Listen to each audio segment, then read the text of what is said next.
Today we do our next topic, base. In the previous video we do about the acid, properties of acid, acidic behavior and how we use acid in our daily life. Now our second topic, base. Base are bitter in taste.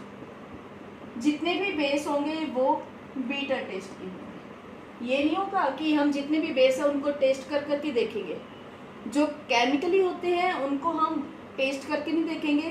These are corrosive in nature, means नुकसान पहुंचाते हैं. जो base, देखो base को हम base तो कहते हैं, लेकिन जो बेस वाटर के अंदर डिजोल्व होते हैं, वाटर डिजोल्व होते हैं, उनको कहेंगे हम एल्कलीज. क्या कहेंगे उनको? एल्कलीज. कई बार ये वर्ड आता है, अगर when food passes from our stomach to small intestine then alkaline medium is created. alkaline means basic. जो भी बेस वाटर के अंदर डिजोल्व हो जाएंगे उनके लिए हम एल्कलीज वर्ड यूज करते हैं. सिर्फ base dissolve in water, otherwise हम बेस ही वर्ड यूज करते हैं. बेस की प्रॉपर्टीज क्या है? Base bitter in taste, conduct electricity,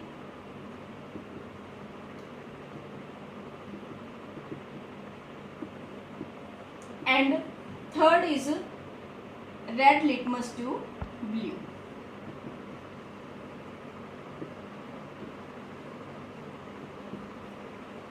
जो भी बेस होंगे उनका टेस्ट बिटर होगा.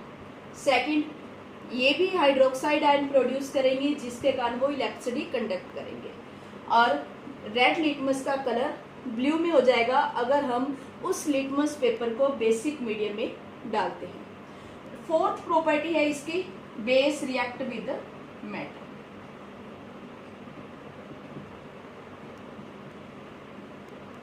देखो एसिड है या बेस है, दोनों ही मेटल के साथ रिएक्ट करते हैं और दोनों ही सॉल्ट और हाइड्रोजन गैस प्रोड्यूस करते हैं. बेस, हमारे पास बेस कौन सी है? NaOH, KOH. ज़्यादा डिटेल में एग्जाम्पल नहीं लेने आपने, सोडियम हाइड्रोक्साइड और पोटाशियम हाइड्रोक्साइड का ही लेना है. प्लस मेटल, मेटल हमारे पास है जैसे जिंक. सपोज करो कि हम यहाँ पे जिंक का एग्जाम्पल ले रहे हैं, तो मेटल की जब भी रिएक्शन होगी ये क्या प्रोड्यूस करेगा? Sodium zincate plus hydrogen gas. Means जब भी एसिड और बेस की मेटल के साथ रिएक्शन होगी हमेशा हाइड्रोजन गैस ही प्रोड्यूस करेंगे. ये हमारे पास क्या हो गया? Sodium zincate. अगर हमारे पास ये फॉर्मूला, सपोज करो कि आप ये सोच लेते हो कि पता नहीं सही है या गलत है, तो इसको हम चेक कर सकते हैं. हमारे पास ये दिया हुआ है O2. सोडियम की वैलेंसी +1 होती है, जिंक की +2 और ऑक्सीजन की -2. अगर हम इनका सबका आंसर 0 आ जाता है तो हमारा मतलब फॉर्मूला सही है. 2 1 2 +2 2 2 4, मतलब कट हो गया हमारा. इसका मतलब फॉर्मूला बिल्कुल सही है. तो ये हमेशा ध्यान रखना कि अगर आप किसी फॉर्मूले में कंफ्यूज होते हो तो उस टाइम अगर उनकी वैलेंसी कट करके 0 आंसर आता है तो वो फॉर्मूला हमारा सही होता है. अगर ये हम यहाँ पे एल्युमिनियम का यूज करते हैं तो ये क्या प्रोड्यूस करेगा? Sodium aluminate. अब यहाँ पे 2 क्यों नहीं लगाया? क्योंकि सोडियम की वैलेंसी 1, एल्युमिनियम की 3, इसकी -2, -4 +4 कट हो गया, 0 आ गया, तो इसलिए यहाँ पे 2 नहीं लगेगा. When base react with metal.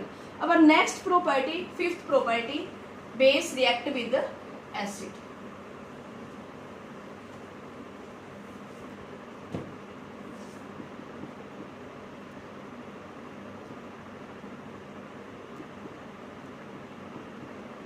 Base react with acid. देखो बेस हो गया हमारे पास NaOH सोडियम हाइड्रोक्साइड और एसिड हो गया HCl. तो ये एक टाइप से डबल डिस्प्लेसमेंट रिएक्शन भी है. अगर हम इसकी रिएक्शन करवाएंगे तो salt plus water molecules produce होंगे। ये हमारे पास इसको न्यूट्रलाइजेशन रिएक्शन भी कहते हैं। एसिड और बेस दोनों की प्रॉपर्टी में ये सेम इक्वेशन है। Next 6 property, base react with non metal oxide.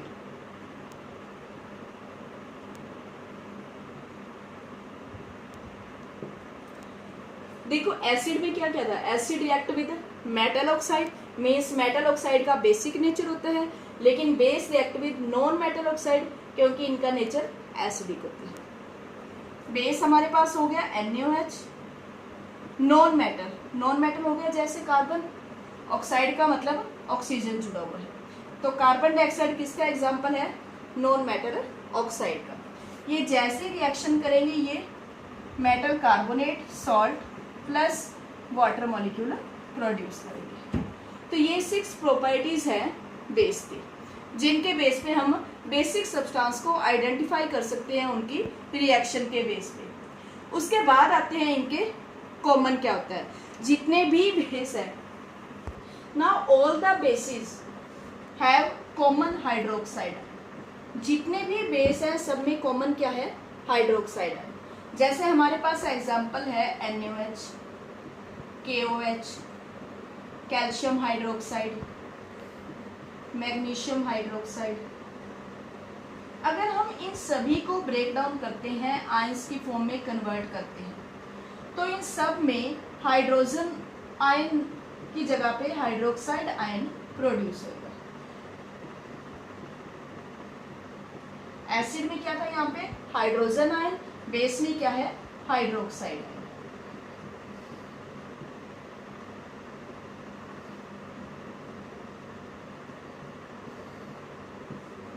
तो जितने भी बेसिस हैं सब में हाइड्रोक्साइड आयन प्रोड्यूस होते हैं, means all the basis have hydroxide ion in common. ये भी वाटर की प्रेजेंस में अपना बेसिक बिहेवियर शो करेंगे। बेसिस को भी हम 2 टाइप में डिवाइड कर सकते हैं, strong base and weak base.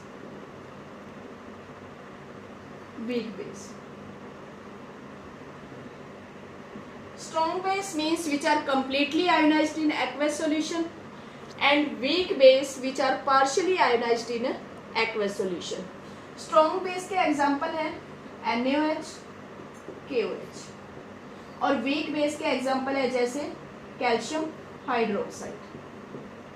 तो जितने भी एग्जाम्पल हैं आप उनको स्ट्रॉन्ग और वीक बेस के भी ऊपर डिवाइड कर सकते हैं।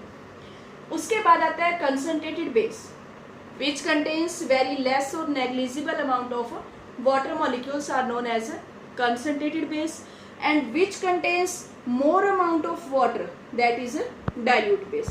Means हम concentrated के अंदर ही जितने water molecules ऐड करते जाएंगे वो उतना ही dilute होता जाएगा। Now our next topic pH scale।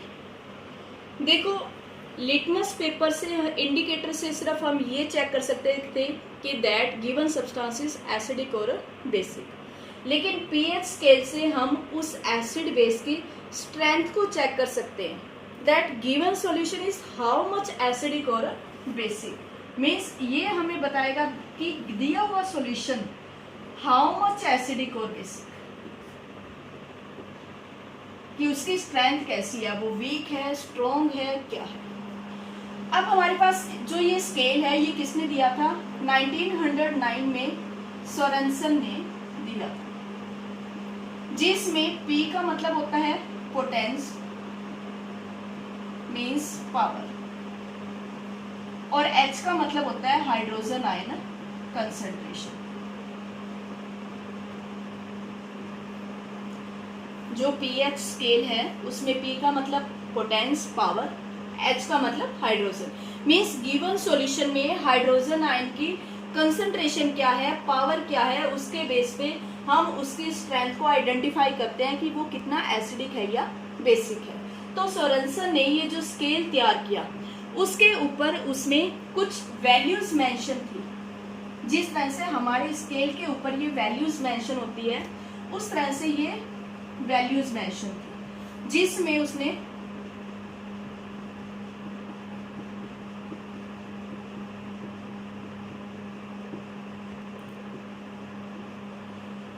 14 तक जो ये स्केल प्रिपेयर किया, उसने कहा कि इस स्केल में जो 7 वैल्यू है वो है न्यूट्रल, जो ना तो एसिडिक है और ना ही बेसिक है। और 7 से जो हम 0 की तरफ मूव करेंगे तो वो एसिडिक होगा, और 7 से 14 की तरफ मूव करेंगे तो वो बेसिक होगा, जिसके बेस पे हम उस सॉल्यूशन की एसिडिक और बेसिक स्ट्रेंथ को फाइंड आउट कर सकते हैं। ये कहते हैं कि जो हमारे पास 0 वैल्यू है, यहाँ पे हाइड्रोजन आयन कंसंट्रेशन सबसे हाई है, लेकिन जैसे जैसे हम 14 की तरफ मूव करेंगे ये हाइड्रोजन आयन कंसंट्रेशन उतनी ही कम होती जाएगी। ये नहीं होता कि जो बेसिक है उनमें हाइड्रोजन आयन नहीं है, but they contains very negligible amount of these ions, means hydrogen की नंबरिंग उतनी ही डिक्रीज होती जाएगी। जो वैल्यू 7 के पास होगी वो हमारे पास वीक होंगे, एसिडिक है तो ये वीक एसिडिक होंगे, और इधर बेस है तो ये वीक बेसिक होंगे। लेकिन जैसे ही हम अवे मूव करेंगे तो वो स्ट्रॉन्ग होते जाएंगे, और इस साइड 0 की तरफ मूव करेंगे तो वो स्ट्रॉन्ग एसिडिक होते जाएंगे। अब सल्फ्यूरिक एसिड है, ये सबसे स्ट्रॉन्ग एसिड है जिसकी पीएच वैल्यू 0 भी कह देते हैं और 1 भी कह देते हैं। और जो हमारे पास 14 है, ये किसकी वैल्यू है? सोडियम हाइड्रोक्साइड, जो सबसे स्ट्रॉन्ग बेस है। तो इनके बेस पे हम किसी भी सॉल्यूशन की पीएच वैल्यू को चेक कर सकते हैं कि that given solution is how much acidic और बेसिक। जैसे ही हम ये इसमें के साथ एक कलर स्ट्रिप दी हुई होती है, और उस स्ट्रिप के हेल्प से हम ये बता सकते हैं कि कलर कौन सा आएगा और वो कलर किस वैल्यू के साथ मैच करता है। अब 7 है, इस पॉइंट पे कलर ग्रीन आता है। जो डिस्टिल्ड वाटर होता है उसकी वैल्यू 7 होती है, मीन्स वो ग्रीन होता है। और 14 है, इसका वॉयलेट ब्लू आता है, और जो 01 है इधर डार्क रेड आएगा। जिनके बेस पे हम उनकी कलर के बेस पे मैचिंग करके बता सकते हैं that given solution is how much acidic और बेसिक। जो भी हमारे पास सॉल्यूशन टेस्ट करेंगे उसको पीएच स्ट्रिप से मैच कर लेंगे, और मैच करने के बाद हम उनकी वैल्यू को मेंशन कर देंगे। ये हमेशा ध्यान रखना कि वैल्यू 7 के पास वाली वीक होंगी, और जैसे ही 7 से अवे मूव करते जाएंगे वो स्ट्रॉन्ग होते जाएंगे। क्योंकि ये नहीं देखना कि आपने ये वैल्यू 0 की तरफ मूव हो रही है तो वो वीक होएगा, नहीं, वो स्ट्रॉन्ग हो रहा है। 7 के पास है, जितनी वैल्यू कम होती जाएगी वो स्ट्रॉन्ग एसिड होगा। यहाँ पे 7 से 14 की तरफ मूव करेगी तो वो स्ट्रॉन्ग बेस होगा। अब ये कह रहा है कि हम किसी भी सॉल्ट की स्ट्रेंथ को कैसे आइडेंटिफाई कर सकते हैं कि जो दिया हुआ सॉल्ट है हमारे पास वो एसिडिक बनेगा या बेसिक बनेगा। How we will find out the strength of a given solution, कि अगर मान लो हमारे पास स्ट्रॉन्ग एसिड है और स्ट्रॉन्ग बेस है, तो हमारे पास जो सॉल्ट बनेगा वो क्या होगा? न्यूट्रल। दोनों ही स्ट्रॉन्ग है तो दोनों एक दूसरे के इफेक्ट को कैंसिल कर देंगे, वो क्या बनेगा हमारे पास? न्यूट्रल। जैसे एग्जांपल है H2SO4 और NaOH, या HCl और NaOH। तो इनके कॉम्बिनेशन से जो बनेगा Na2SO4 और NaCl प्लस H2, ये दोनों ही हमारे पास क्या होंगे? न्यूट्रल। अगर हम यहाँ पे लेते हैं वीक एसिड और वीक बेस, तो उनसे भी क्या बनेगा? Neutral salt.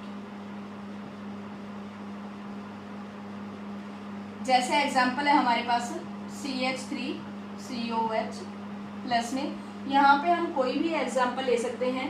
वीक बेस का। वीक बेस जैसे हमारे पास हो गया कैल्शियम हाइड्रोक्साइड हो गया, या फिर यहाँ पे कोई भी आसान एग्जांपल भी ले सकते हो आप, जिसके बेस पे हम इनको आइडेंटिफाई कर सकते हैं। तो ये जब रिएक्ट करेंगे तो हमारे पास क्या होगा, CH3CO Ca प्लस H2। और इसके बाद है अगर हमारे पास स्ट्रॉन्ग एसिड और यहां पे हमारे पास है वीक बेस, तो स्ट्रॉन्ग एसिड होगा तो हमारे पास सॉल्ट कैसा बनेगा, एसिडिक सॉल्ट होगा।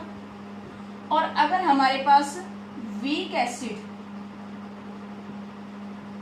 और स्ट्रॉन्ग बेस होगा तो हमारे पास बेसिक सॉल्ट बनेगा। Means that depends upon given solution strength, कि वो एसिडिक कैसा है और बेसिक कैसा है, उसी के बेस पे हम उनकी रिएक्शन करवाएंगे तो वो हमारे पास उसी के अकॉर्डिंग रिएक्ट सॉल्ट प्रोड्यूस करेगा, वो एसिडिक है, बेसिक है या न्यूट्रल है। अब ये कहते हैं कि हमारी डेली लाइफ में पीएच स्केल की इंपॉर्टेंस क्या है। डेली लाइफ में, कि डेली लाइफ में अगर हमें पीएच वैल्यू का पता हो तो हम कैसे उसको आइडेंटिफाई कर सकते हैं। पहला है इन अवर डाइजेस्टिव सिस्टम।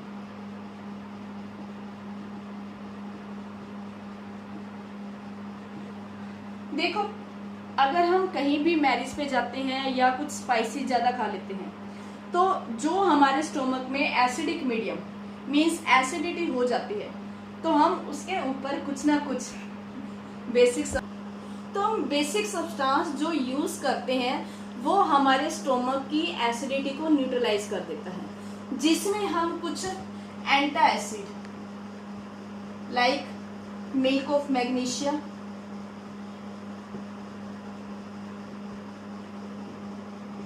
जिसको कहते हैं मैग्नीशियम हाइड्रोक्साइड, तो इसमें हम जैसे इनो लेते हैं या कुछ और, तो ये हमारे पेट की एसिडिटी को न्यूट्रलाइज कर देता है, वो उस एसिडिक इफेक्ट को न्यूट्रलाइज कर देता है, जिसकी वजह से हमारा डाइजेस्टिव सिस्टम प्रॉपरली वर्क करने लग जाता है। Second in our tooth decay.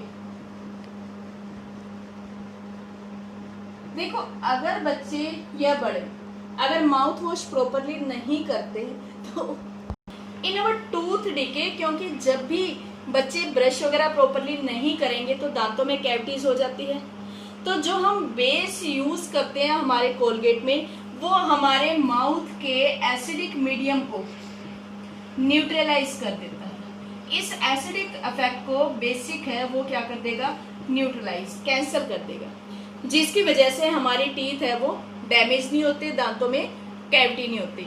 इसलिए हमेशा ये सलाह दी जाती है कि प्रॉपरली माउथ वॉश करो। थर्ड है in the survival of plants and animals. देखो प्लांट्स और एनिमल्स के सर्वाइवल में कैसे हेल्प करते हैं। हम अगर कोई भी सॉइल जिसके अंदर प्लांट ग्रो करते हैं, हम पहले उसकी पीएच वैल्यू चेक करवाते हैं कि वो एसिडिक है या बेसिक है, क्योंकि एक प्रॉपर पीएच वैल्यू प्लांट की ग्रोथ के लिए नेसेसरी होती है, जिसकी वजह से हमारी प्रोडक्शन ज़्यादा होगी। लेकिन अगर हम पीएच वैल्यू को चेक करवाए बिना उसमें प्लांट्स ग्रो करते हैं तो उसकी प्रोडक्शन कम होगी, जिससे हमें हैवी लॉस भी होता है। तो हम जब भी प्लांट्स ग्रो करें, कोई भी क्रॉप है वो चेंज करके ग्रो करें, तो हम पहले ये चेक करवाएंगे कि क्या वो सॉइल की पीएच उस प्लांट के अकॉर्डिंग सही है। अगर सॉइल पीएच कम है मीन्स एसिडिक ज़्यादा है, तो हम उसमें बेसिक ऐड कर देंगे जिससे सॉइल की पीएच को न्यूट्रलाइज करेंगे। और अगर वो बेसिक है तो उसमें एसिडिक सब्सटेंस ऐड करके उसको हम न्यूट्रलाइज करेंगे, जिससे वो प्लांट के सर्वाइवल में हेल्प करती है। और एनिमल्स के सर्वाइवल में कि एक्वेटिक लाइफ, एक्वेटिक मीन्स जो स्मॉल एनिमल्स या प्लांट्स पानी के अंदर सर्वाइव करते हैं, अगर उस वाटर की पीएच वैल्यू सही नहीं होगी तो उसके अंदर की एक्वेटिक लाइफ है वो डैमेज हो जाएगी। एसिडिक रेन की वजह से जब पीएच वैल्यू वाटर की चेंज हो जाती है तो उसके अंदर के मछलियाँ वगैरह डेड होने लग जाती है। तो उस एसिडिक इफेक्ट को रिमूव करने के लिए हम उसमें कुछ बेस ऐड करते हैं ताकि प्लांट्स एनिमल्स प्रॉपरली सर्वाइव कर सकें।